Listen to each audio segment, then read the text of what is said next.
كنا سمعنا بواقعة مقتل جوج ديال البنات في واحد من الدواوير ديال اقليم زاكورا بالعضة ديال العقرب، وحنا عارفين ان هذه الظاهرة تتكثر خصوصا ملي كتكون درجة الحرارة مرتفعة في هذه المناطق النائية. هذا الشيء غادي يخلق الرعب والاستنكار في نفوس الساكنة ديال هاد الدوار، وغادي يخليهم انهم يخرجوا بمظاهرات سلمية كيستنكروا فيها الوضع المعيشي المزري اللي تيعيشوا فيه. ولكن السيناريو المعروف والمعهود هو تصدي السلطات لهذه المظاهرات بالقمع كيف ما كتشوفوا في هذا الفيديو، وتلقاو راسنا بعد كل مظاهرة تتكرر عندنا نفس الصورة ديال خروج المخزن وقمع المظاهرات اللي تيكونوا الناس خارجين فيها غير باش يطالبوا بأبسط حقوقهم اللي هي الحق في العيش الكريم في بلاد الحق والقانون. هذا المشهد اللي سبق لنا وشفناه بزاف ديال المرات وفي مشاهد مختلفة، على سبيل الذكر وليس الحصر قمع مظاهرات الدكاترة اللي دخلوا اليوم في النهار 37 من الإضراب على الطعام، اللي حتى هما نهار قرروا أنهم يتظاهروا على الحق ديالهم في ولوج الوظيفة العمومية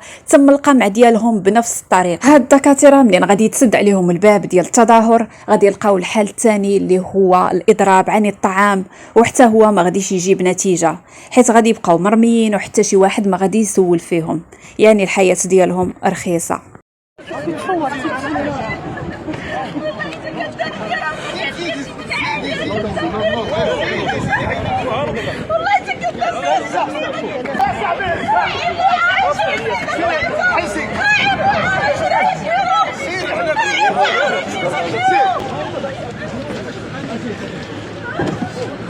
زيد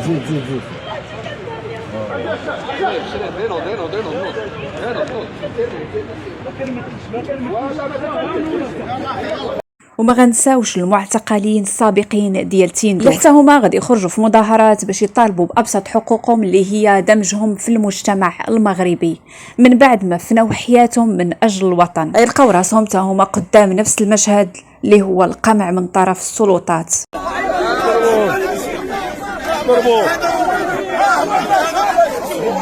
هذا الشوم صباطكم اصاحبي، طلعوا فيهم بالبروتكانات، طلعوهم من يحرق البلاد، ضربوهم طحنوهم، هذا خويا، هادو طحنوهم ديروا لهم هكا، ضرب بارود، ضرب الشيران وحرر البلاد، ضربوا زيدوا عندهم.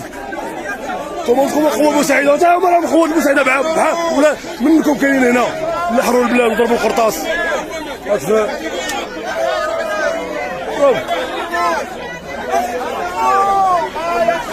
هذا عار على الجبين ديالكم، كتضربوا ولاد، كتضربوا الناس اللي حرروا البلاد، هذا عار، هذا عار.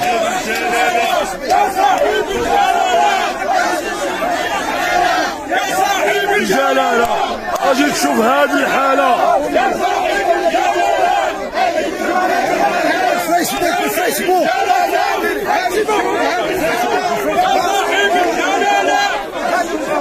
هذا عار عباد الله، هذا عار. واش حنا حرروا البلاد، شنو دير البلاد، شنو دير البلاد، حررنا البلاد، هذا دير البلاد. لا حول ولا قوة إلا بالله العظيم.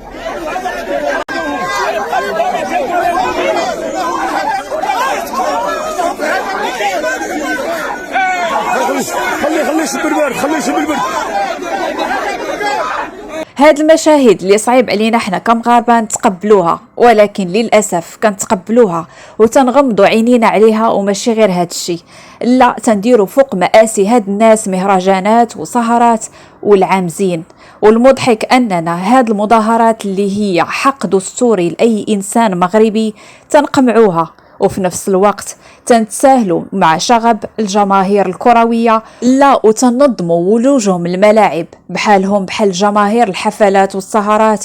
والسؤال اللي تيطرح نفسه هو شكون اللي عنده الحق فينا؟ واش حنا اللي كنخرجوا بمظاهرات باش نطالبوا بحقوقنا في العيش الكريم، ولا السلطات اللي كتخرج وكتقمعنا باش ما نديروش هاد المظاهرات؟